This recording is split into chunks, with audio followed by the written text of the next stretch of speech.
Hello, everyone.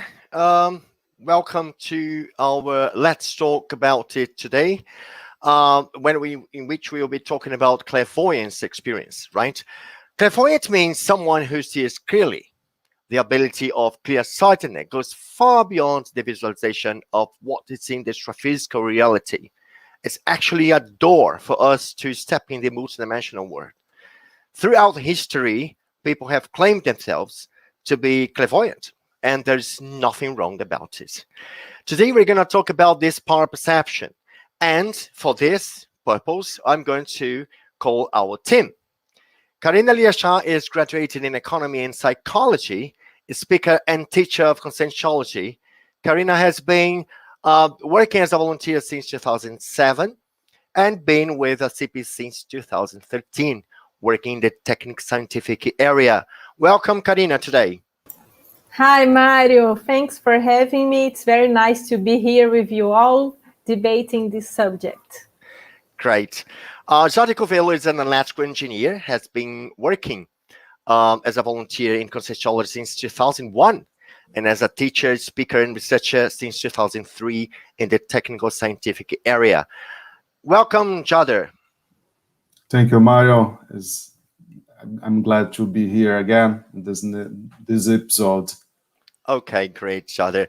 João is a management professional, Bachelor in International Relations, Master of Business Administration, and Master Students at UNESCO Chair of Peace Studies at the University of Innsbruck.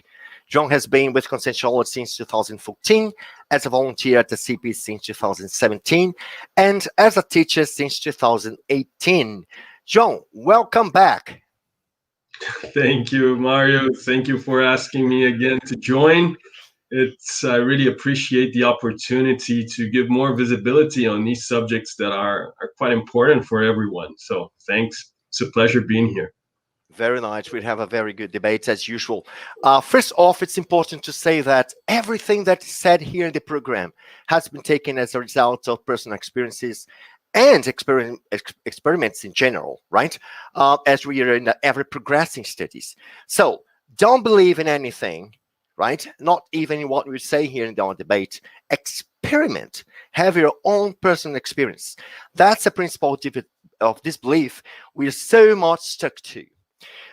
Speaking of Conscientiology, what is this science focused on, Karina?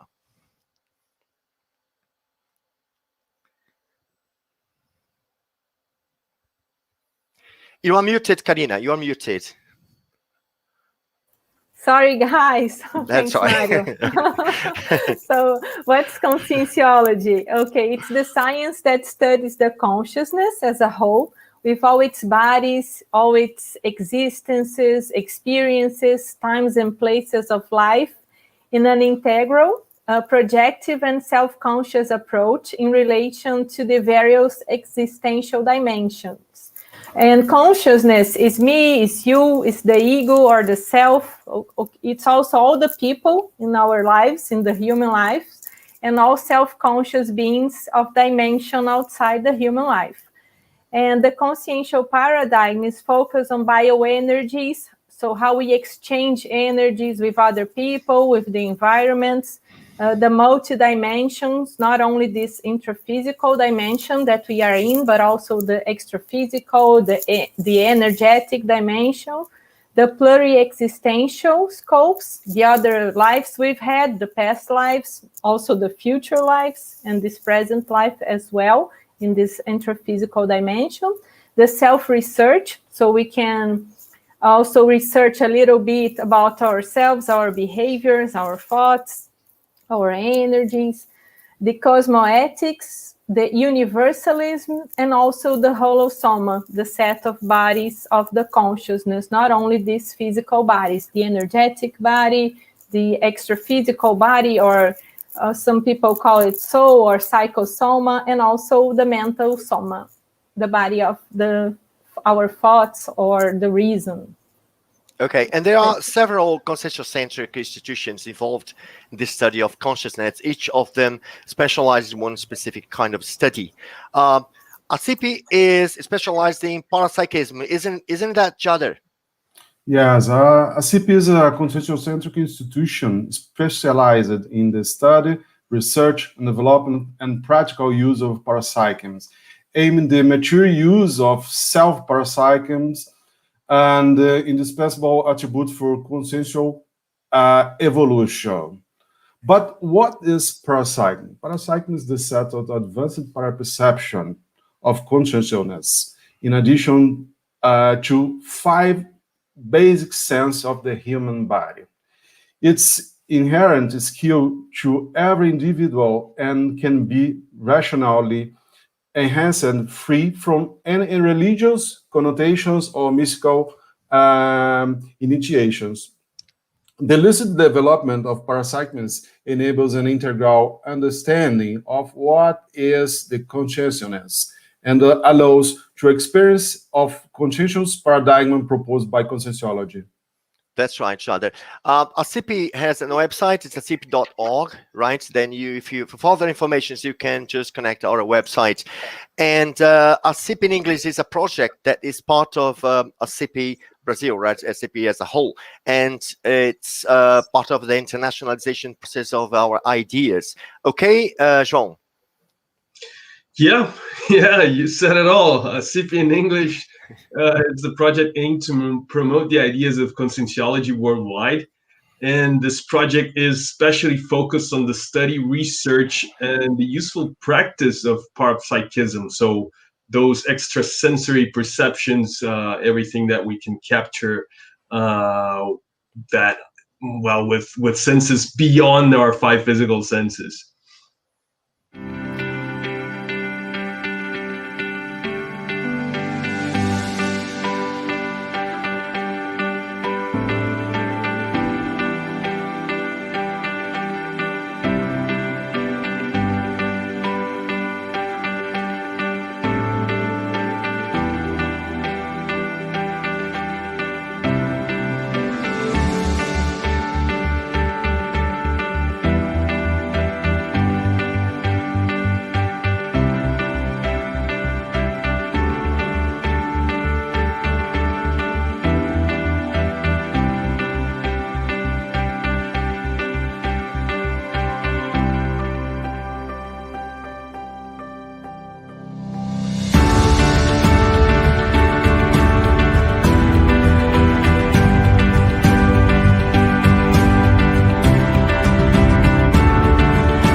Great. So let's get started with our topics today, right?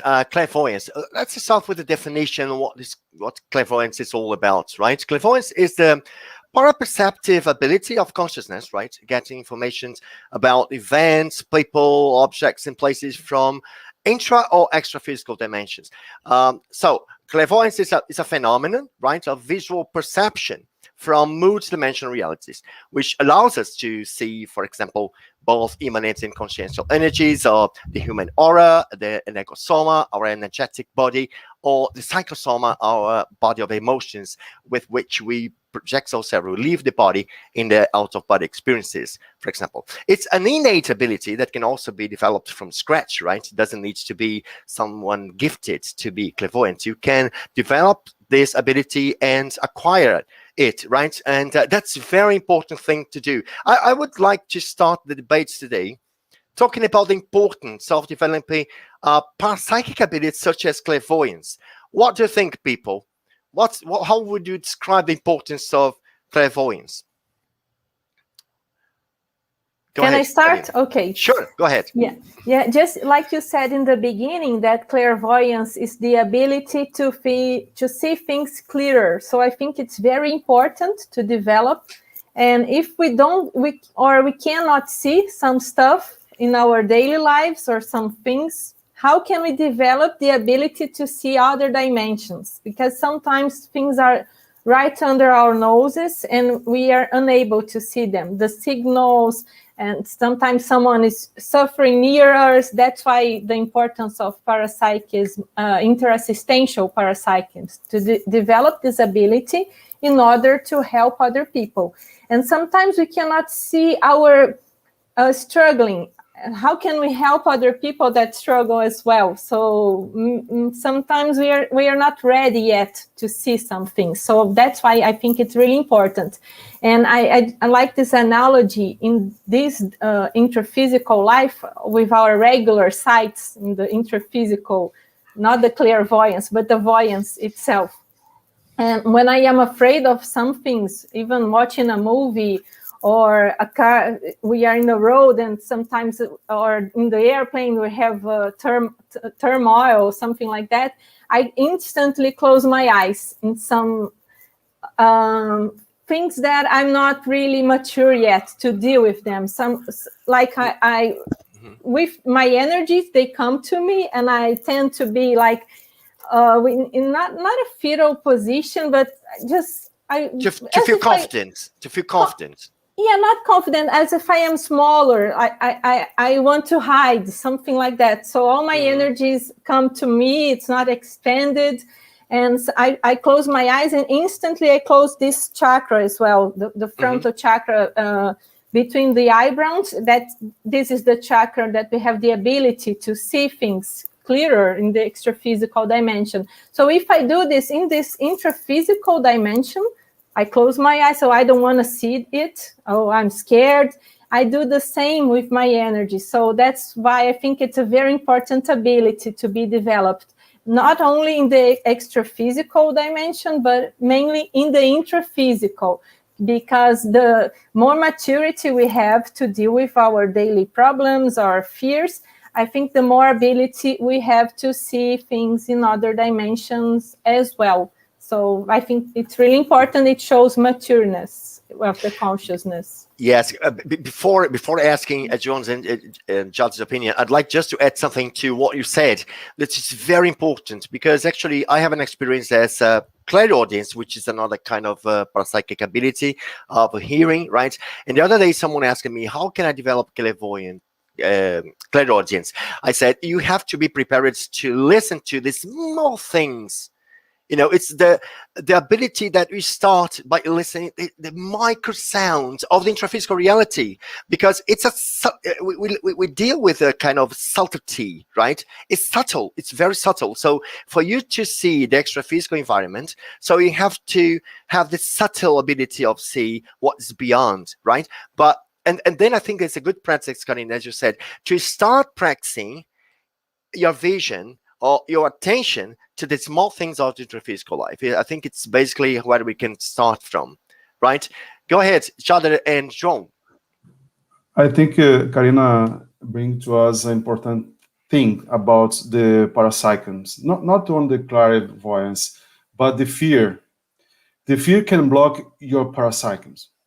If you want to develop your parapsychism, you must be prepared to see what around you and hear what the things that's around you too. Because there is another dimension, other consciousness that manifests in this other dimension. So who are your companies? You are prepared to see your real companies.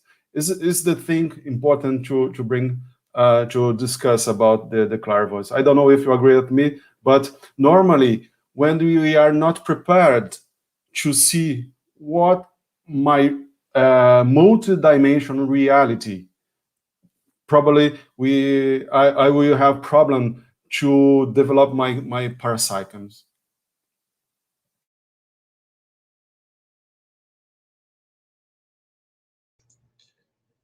Mario, I think you're muted, but I'll just jump in. I'm muted. I'm muted. I was muted. I said, John, and you were like, all right, Okay. Go ahead. All right. So, yeah, I think what I can add to that is that, I mean, let's say just sight, the regular sight, physical sight that we have as a sense. We all want to have it, right? I don't think that anyone here is saying, "Oh, I don't want to see anymore." So we understand the importance of having sight, of seeing. And the thing is, we only have if we only take this five senses that we have, it's quite limited. We have this. This is how we gather information of what is around us, and that's how we guide all our decisions, all our understanding of the world, our understanding what's happening around us. But actually, and we think that's a lot. But actually, our senses are very, very limited, those five physical senses. If we take sight again, for example, we only see radiation that is reflected in the objects around us, or if you look at the stars, for example, you will see radiation emitted by those stars, but usually it's just radiation that is reflected in the objects around us. And that reflection is captured by our eyes, all right? But there is a huge range of radiation that is being reflected, and our eyes only see a very short range of that. That's why you don't see, for example, the radio waves, or you don't see the Wi-Fi waves and stuff like that. You just see a very small part of it. So what I'm trying to say is we are almost blind, and that happens with all of our senses. They really capture a very small amount of information that's around us. So if we can, via parapsychism, extrasensory perception, see more of the things that are around us, obviously that's going to be a good thing. As I said in the beginning, we want to see, right?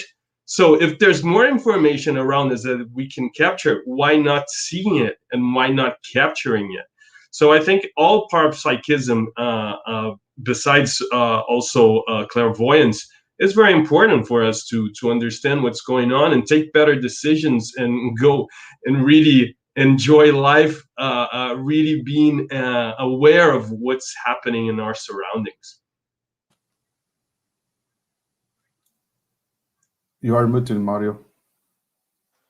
I think I'm not dealing very well with this mute today. All right, John, what you said is very important. It's good to to come up with the idea that the consciousness is multidimensional, right? And it's very easy to understand when we analyze our manifestations, right? We can manifest with the physical body, but also energetically. So, and we talk about energy, we talk about the frequencies, we talk about dimensions, we talk about patterns, and so on. So we are always connected to one pattern of energy.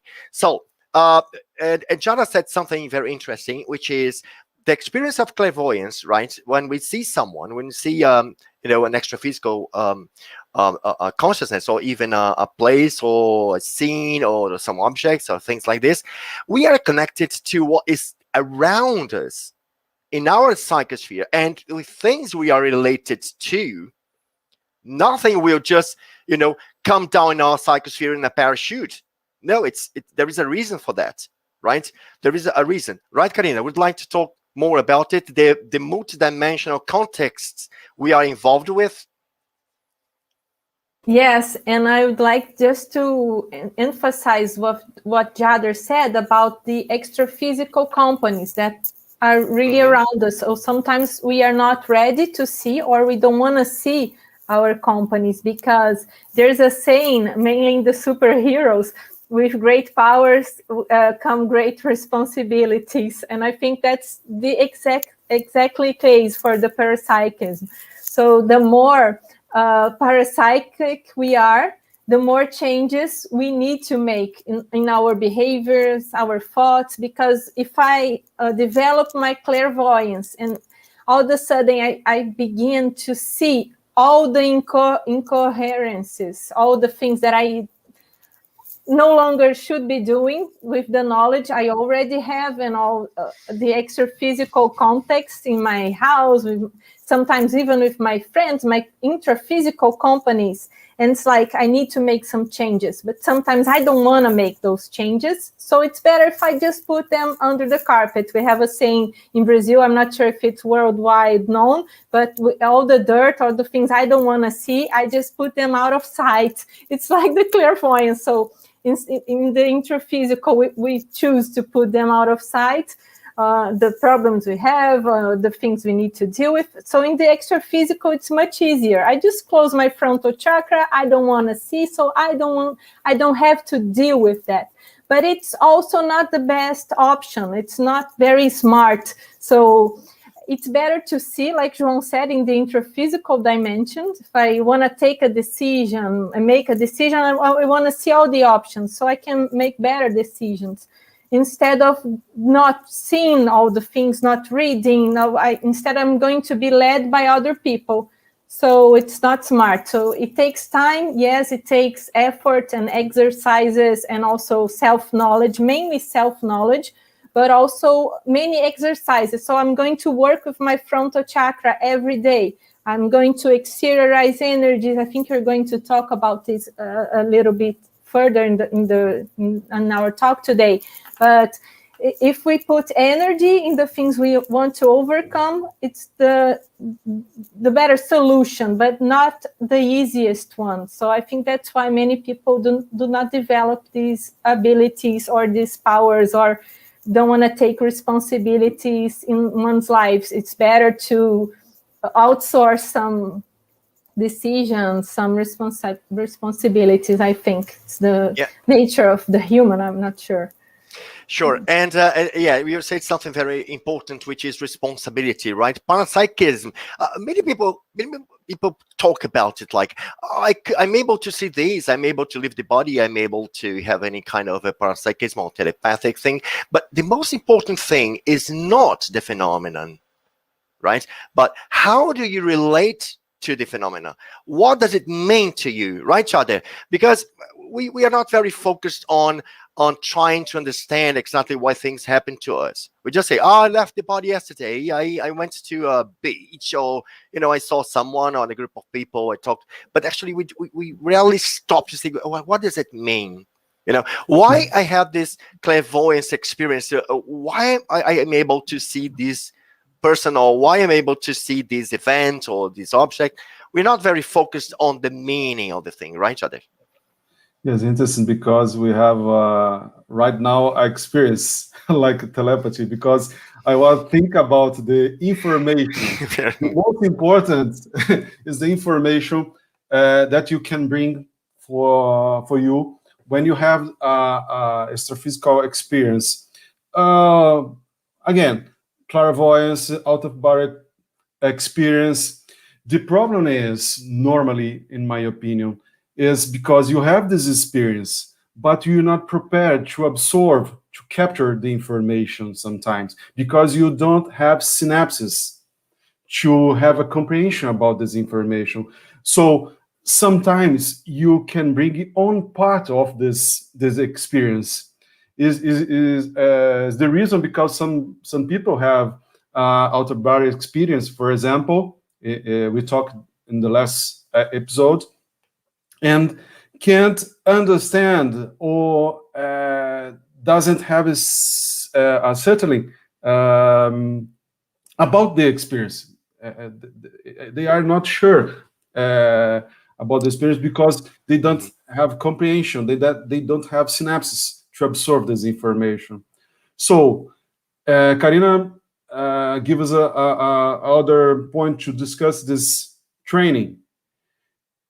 To develop your parapsychism, is important to train. If you want to see other dimensions, If you want to understand more about your multi-dimensional existence, about your consciousness, you must to train, you must to research, you must to understand who you are.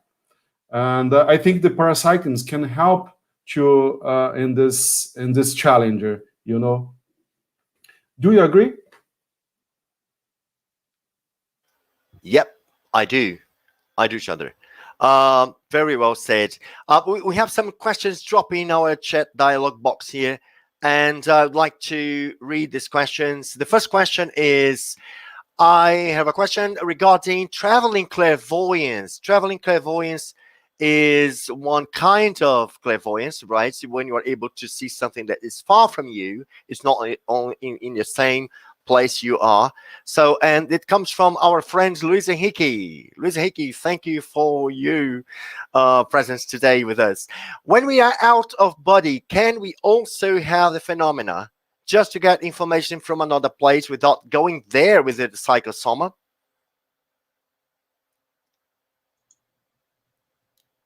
João? Well, I would actually say yes. Yeah, I mean, when you're out of the body, you don't limit your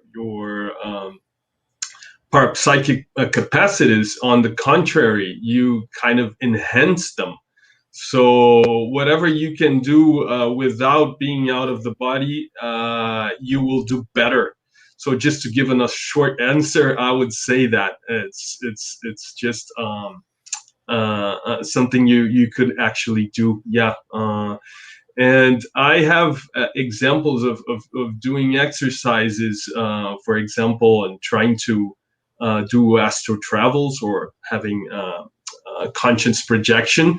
And many times in these exercises, what I actually do is a traveling clairvoyance, because it's a very subtle image that I see from somewhere else that I can identify where it is.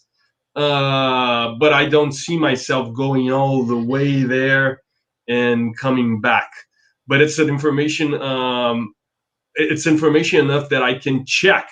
So by knowing where it was, I can send a message to a person that was there and say, "Hey, I saw one thing like this, this, and that. Is there something like that right there?" And people will send me pictures of the things. But I mean, it was an exercise trying to do an astral travel, but actually, I consider in this cases, I just had this type of traveling clairvoyance. Yeah, definitely. It also has another name. I just completed it. There is a remote view, right? Remote view. Karina, go on. Yeah, I was just going to add that sometimes when we are out of the body, our thoughts are like actions. So I'm in the astral projection and I'm in Brazil. And then I suddenly think of Japan. Oh, how are things in Japan? I remember the last time I was there, and all of a sudden we are in Japan. So it's very hard to separate some phenomena. Sometimes they just happen all at once. So it's a clairvoyance, traveling clairvoyance, but at the same time, my extra physical body, my psychosoma is already there in Japan. So it's a traveling projection. It's a remote vision as well, but all gathered into one. So it's only we divide them in order to make them easier to understand, but sometimes it's in the practice is very hard to separate. So that's what I wanted to add. You're muted. Today I have, to be addition to mute and unmute my mic. I'm sorry, people. Let's move on. Okay, we have another question here. How can you define the connection between clairvoyance and discernment? From Irina Contruta.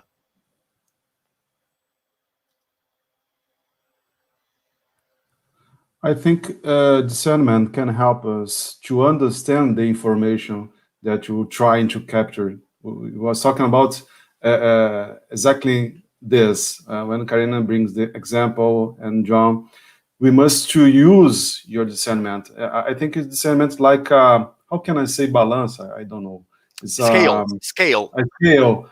to help you to get a decision, to understand what the most important to do. So I think the clairvoyance, as all phenomenon, parapsychic phenomenon, we must use our discernment to understand, to have a best choice or what must to do.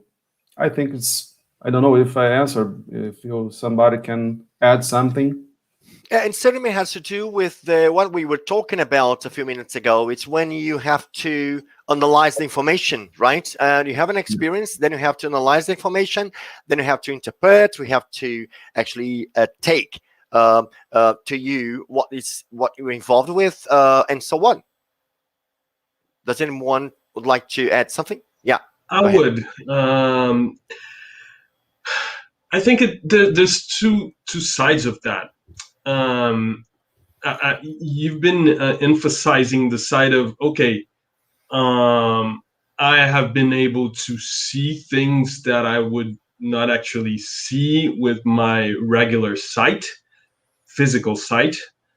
And if I have discernment, I can understand why did I see that, and what is it that I can do with it, right? And I think that's a very important thing. And the flip side of that, I think it's very important as well, which is, well, if I only believe that I have these five senses, and then I really start seeing these other things, and as I said, I can check. Well, I saw someone that was dressed like this, doing that, and I call that person, and actually the person was like dressing those clothes and doing those things. I can start to open up my mind and say, oh, so there is much more out there than I'm actually seeing with my regular physical sight.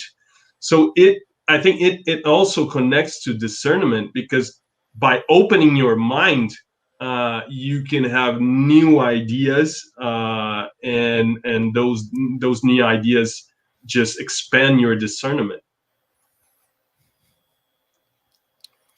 I want to add also about the discernment is in what you really believe in. That sometimes the person is very religious and has a clairvoyance and sees someone in the room dressed in white. But I'm very religious, so it's a saint, it's a holy being that we sometimes don't see it as a helper with some information to pass to me. It's like a miracle. So now I'm the chosen one. I saw Jesus. Sometimes people give names to some beings that they are familiar with in their beliefs. And sometimes it's just an extra physical helper, or it's your grandfather that just passed away. I had a friend, and she used to have, João also met her, she used to have many phenomena, and someone was helping her. But she, in her view, it's not someone that was already dead, because once we die, we go to heaven, so we don't stay here in this. It was her belief. So obviously, in her sight, it was God was helping her. So every time she had a decision, God was there with her. And I saw the hand of God, and it was the energy of God. And in one experiment we had, a projection class, she left her body. She was with consciousness and discernment, and she had a talk with her grandfather, and that was dead for almost 10 years. And he was like, I was helping you in all those phases of your life. It was not God. And all of a sudden, I was giving the name God to something I was not aware of, and it was my grandfather all along. So I think they are really related. Sometimes we see the things, but we don't have the ability to describe what it was in our beliefs. And I remember Nostradamus, with the visions he had, sometimes the technology he saw was not invented yet. So he uses other words to describe. In his the knowledge, it was available at the time. And we do this all the time. Sometimes, maybe in 10 years from now, the phenomena I have today, I can see them with another perspective if I mature enough. So it's not frozen or definitive true, it's relative. It's stagnated, all right. Yeah, the verpons and how cutting edge, how might help me, cutting edge relative truth. Now, leading edge relative truth. Yes. Yes, it happens with the phenomena we experience as well, I think. Yeah, definitely. And yeah, it's important to say that reading, okay, the reading, whether it's for for the energies or for the information we have from our parapsychic ability, the reading or the accuracy or the precision of the reading comes with practice. The more we practice, the better we get, right? But now I would like to talk about something very important to me, which is this information, right? The information we may have from a clairvoyance experience. As we said before, this experience has to do with our intraconsciential reality, and only with our intraconsciential reality. I'm not going to see anything from Jader's reality, from Joan's and Karina's reality. If I see it has something to do with me, and it tells a lot about myself. And how important, Jader, is it to use the parapsychic ability as a self-research? I think if you want to evolve, how can I say? Evolve? Evolve. If you want to evolve, is an investment that you must do. To develop your parapsychism can bring self-confidence. And if you have a self-confidence, you understand it's important to invest in this development of parapsychism, because help you with many other things. When Karina was talking about his experiences, I was thinking about one simple experiment that you can do. You can put your hands close. If you want to test your clairvoyance, you put your hands close and try to see what's happened between your hands and your fingers. What can you see? If you see like a fog, or if you have tingles, or if you see colors, try to do this, and you can have experience of clairvoyance, a simple experience. You start to see your energetic body. Normally, during our lessons on ASSIPI class, we give this information for people who wants to understand more parapsychism and about the holosoma. So, don't believe in anything. We call the principle of this disbelief. Try this, and maybe you can start to understand what we are trying to explain with this episode. That's right. And it's important that we now mention some kinds of clairvoyances, right? Because we have some types of clairvoyance. Maybe someone has clairvoyance and doesn't know. So clairvoyance is actually a phenomenon that happens when we are mostly a bit detached from the physical body. Some people have it so developed, so they have a different kind of manifestation. They are, with these vehicles already a bit detached, and it's easier for them to see.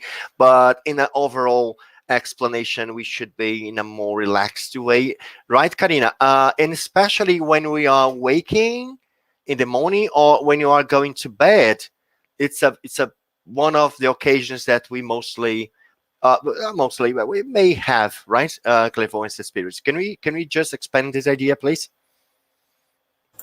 Yes, when we are going to sleep or coming back after an experiment, so our energies are more loosened up, so we have all the chakras are more open, our energosoma flows better. So when we are just ready to take off or to come back to the body, usually it's the time that we are more able to see the other dimensions, mainly the energetic dimensions, because we are in between dimensions when we are, for instance, coming back to the body. So we are not still in the intraphysical, in the soma, the physical body, and we are not in the extraphysical dimension in the psychosoma. We are just in between them. So that's the energetic dimension. And it's when we can see really the extra-physical room, the energies in our house, mainly in the bedroom when we're coming back. Sometimes we can see objects that are not present in the intraphysical or paratechnology. Or faces. It's very usual when we go to sleep, lots of faces coming into our minds, and some faces we've never seen before, mainly in this life. Maybe it's familiar faces from other lives, or maybe some people that are there to be helped or to help us. So discernment is important in these cases as well, but it's very common phenomena.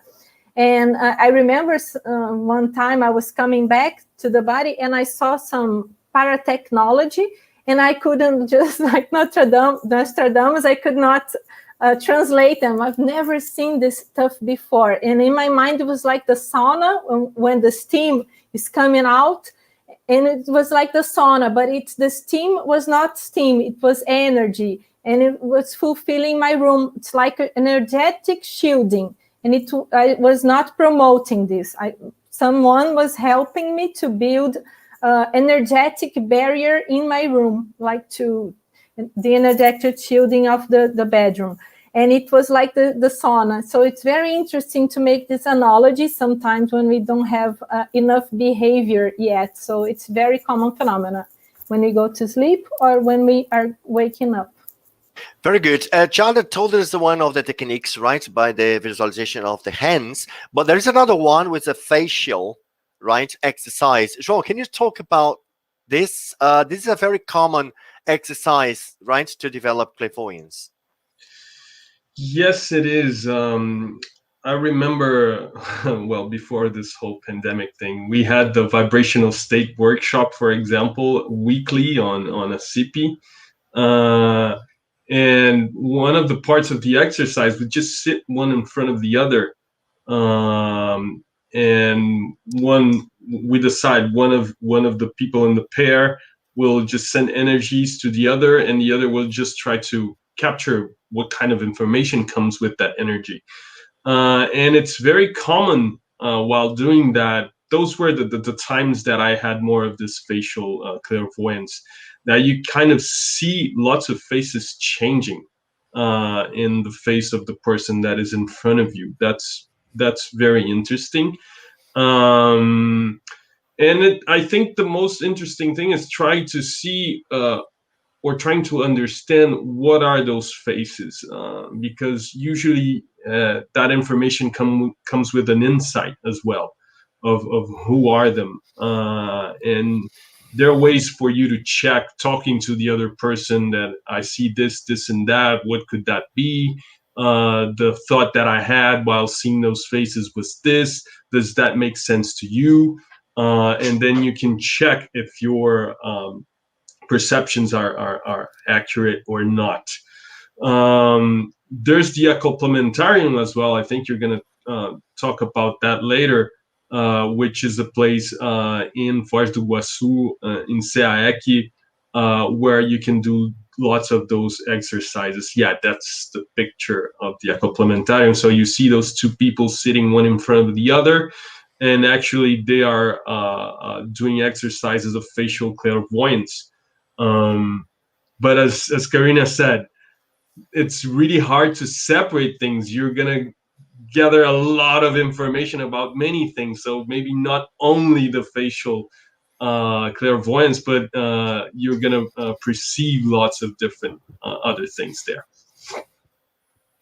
Very good. We have one more question here. Are you aware of any tool like Killian machine? As Adam was talking about the exercise with the hands, so I also, it also reminded me of this technique that which is being developed to take pictures from auras and other views that can be seen through clairvoyance experience. Yeah, so what Chada said is actually this. When you are able to see this, okay, you don't need to see a picture of a Herculean picture, but you see, this is the vision you have when you see the energy of an ego soma in your hand, right, Chada? Yes, there is another important thing. You don't need a machine or other person to show you your psychosphere or the environmental, extraphysical environmental. You can see by yourself.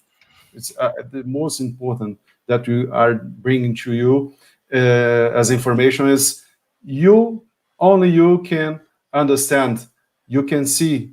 And it's the reason because we present the disbelief principle during our class, because I don't need João, Mario, or Karina, nobody. Only myself can have this this experience, you know.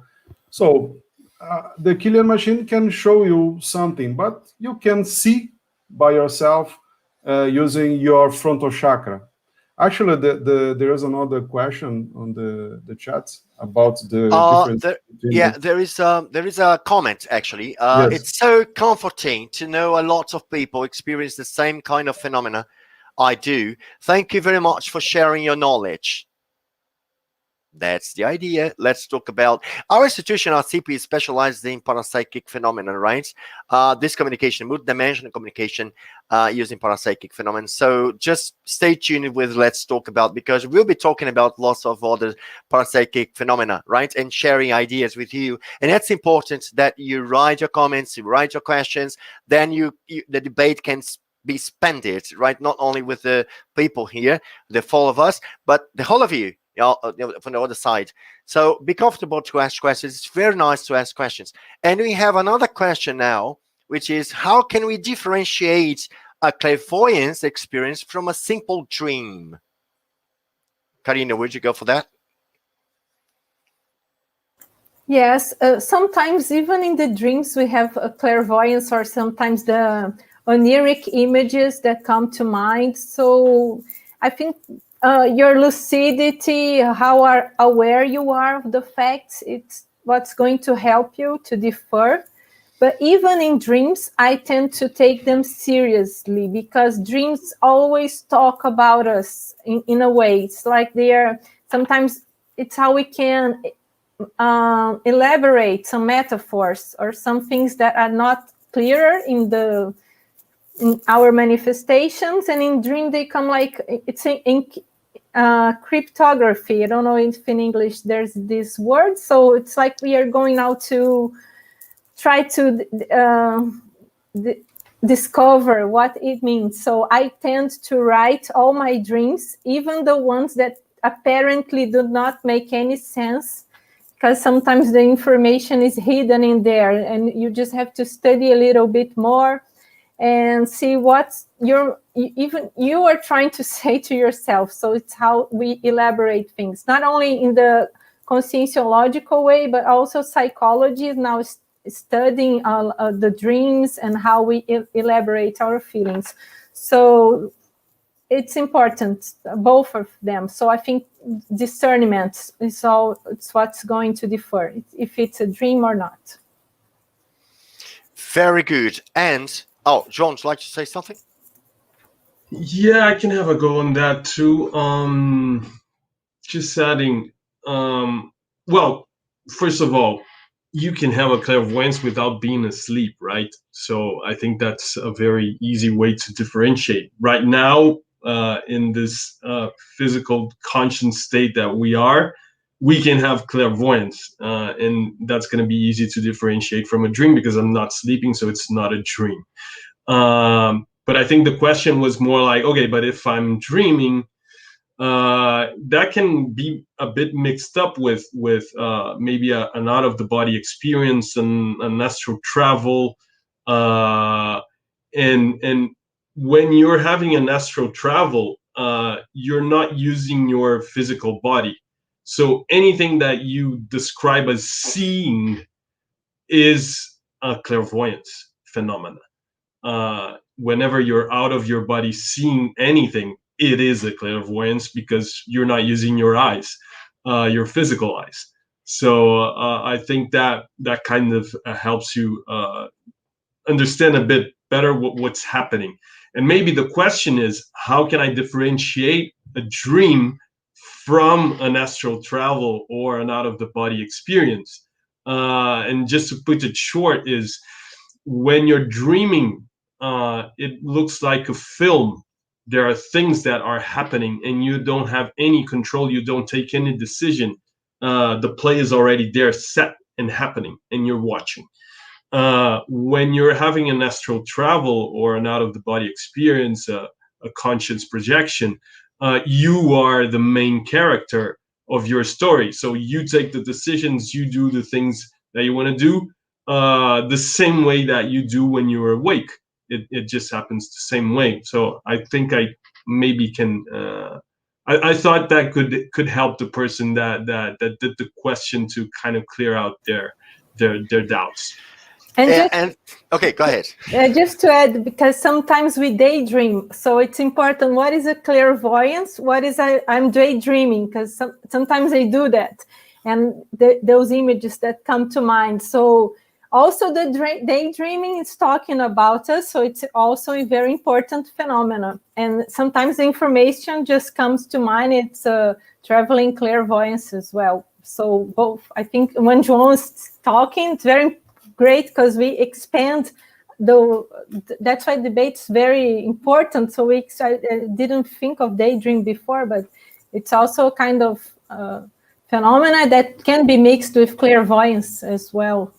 So, and even it's a tool to get out of the body, to experiment a conscious projection. You start imagining things, and then you go to the place you were wondering about, like a target, a mental target. Great.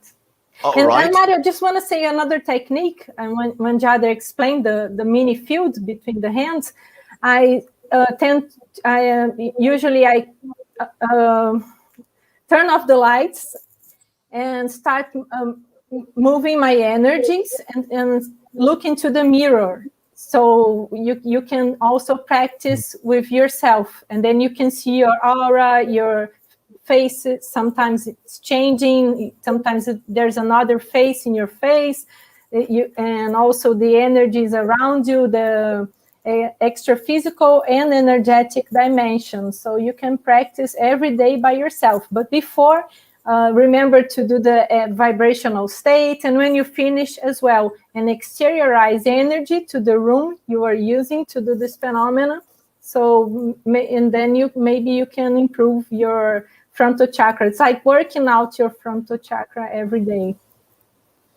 And it comes with the next question. This topic is always in the next question. How did you develop your frontal chakra? How did you develop your frontal chakra? I would like to tell you, but there's a big noise in my...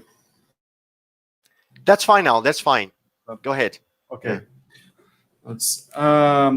Karina was telling about a technique. I remember that I do the same, but with the lights on. I put in front of my mirror in my bathroom or my bedroom, and start to move my energy into the vibrational state, and try to exteriorize by frontal chakra, and pay attention in behind my body and between my eyes, and try to see something. Normally, we start to see the energosphere, the holo chakra, and the steam actually is our energy, like a fog. Energosoma? Energosoma. So is that the technique that I use? I don't know if you have another technique to share with us. Do you? Yes, there's the one that João said when you are working with other people, other person. If for example, you're married and it's good to practice on adults, not with children. Okay, so you can sit in front of your couple or your husband or partner, or wife, I don't know, and you can from frontal chakra to frontal chakra and begin to see the aura of the other person. That's another technique. Or you can light a candle in the dark and look directly into the flame, and sometimes you're going to see the whole energetic dimension as well. There's also I don't know how to say in English, but that when you see the picture, and I don't even know in Portuguese, but there's this technique, and you have to see the hidden image in the picture. Do you know what I'm talking about? Stereograma. Yeah, that's the one. Oh, you're muted, Mario.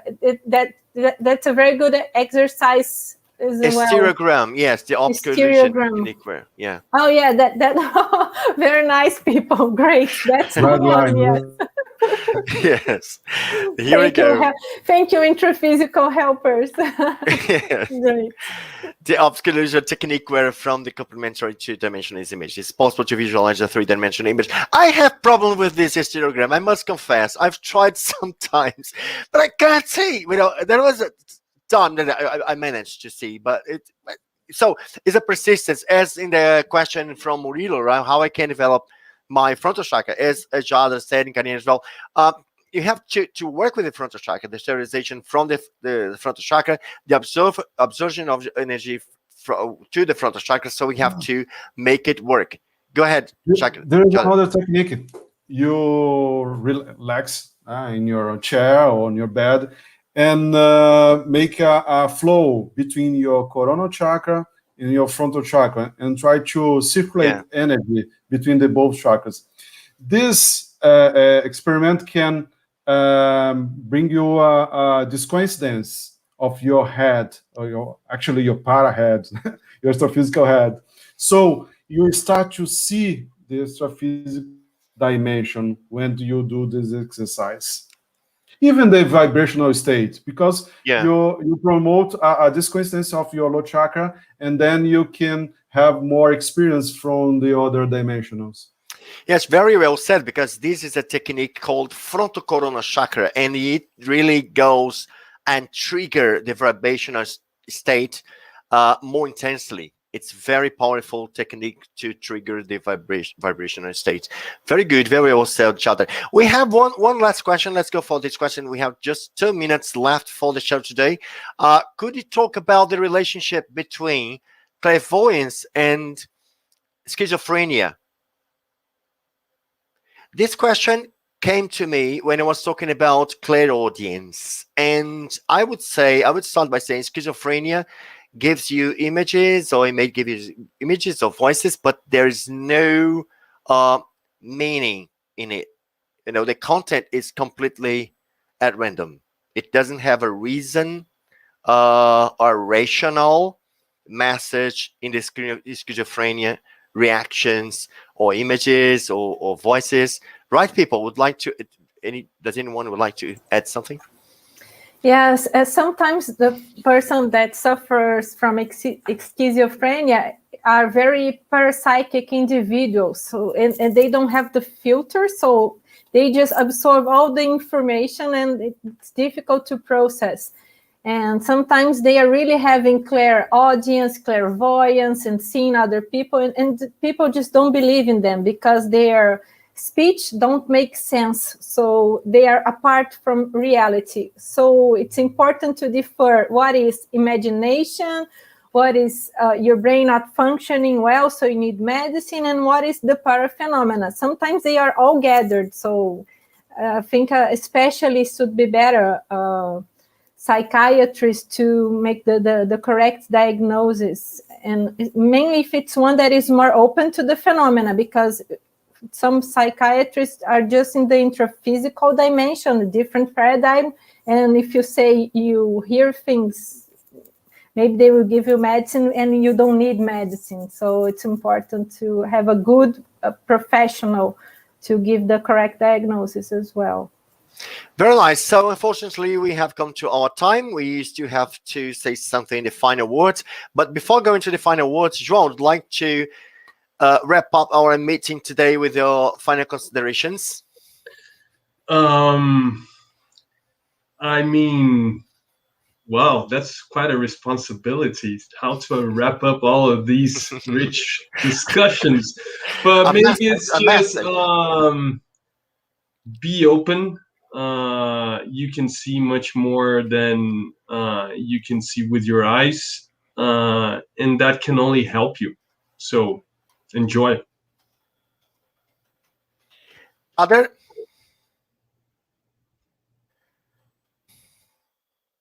Okay, I think discernment is the key of the whole process. If you want to develop your parapsychism, even clairvoyance and or clairaudience, doesn't matter. The important is the information. The phenomenon is secondary, I think.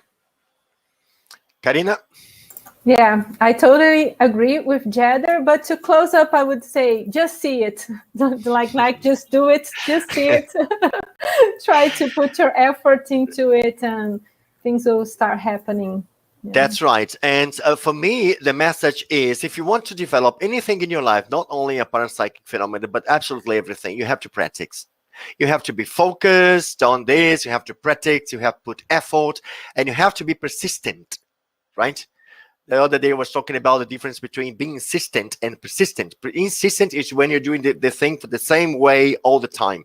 No, it's not going to work. But if you're persistent, you can try new methods, new techniques. You will go for this, you go for that. You can read, you can do courses, you can go really deep into your practice. And the more you practice, the better you get. As you say in English, practice makes perfect. Let's finish our show today with the consciential value of work. It's a course happening next Saturday, May 1 from 1 a.m. to 12 p.m. from our dear instructor, Neide Lazaro. She will be talking about the consciential value of work. The context, the highlights of the course, it's here on the right side on the screen. Broadened concept of work, holosomatic repercussions of the triad: self-motivation, work and leisure, successive lives and conviviality at work, multidimensional influences on performance of work tasks, parapsychic experiences, and interassistance in the work environment. What I have to say about this Neide's course is, are you happy with your work? Do you work happily? Is Monday the worst day of the week for you? Right? So, tomorrow is morning. I have to work. I don't like it. So there is something wrong with you. And Neide will tell you how to make the most of your abilities to find a new job, to feel well at work. So it's a very important course. We'll be working in this course, interpreting this course into English, right? So if you are an English-speaking person, apply for the course because we'll be giving this course in English as well. The other thing we'd like to suggest to you is a book about the topic today, the Paravision. That's it. Rodrigo Medeiros, Paravision, Theory and Practice of Visual Clairvoyance. I have this book in Portuguese. It's right here beside me because I was reading this. It's here. Okay, it's excellent, excellent. It has all you need to do to have to read to know more about clairvoyance. And that's that, people. We may say that for now it's over. So we're back next May, right? We'll be talking about mastering energies. Very important topic. We always talk about something important topics, but this one is basic for you to reach your objectives in mastering and dealing with your energies. All right. So see you next month, May 30th. Thank you for your presence today.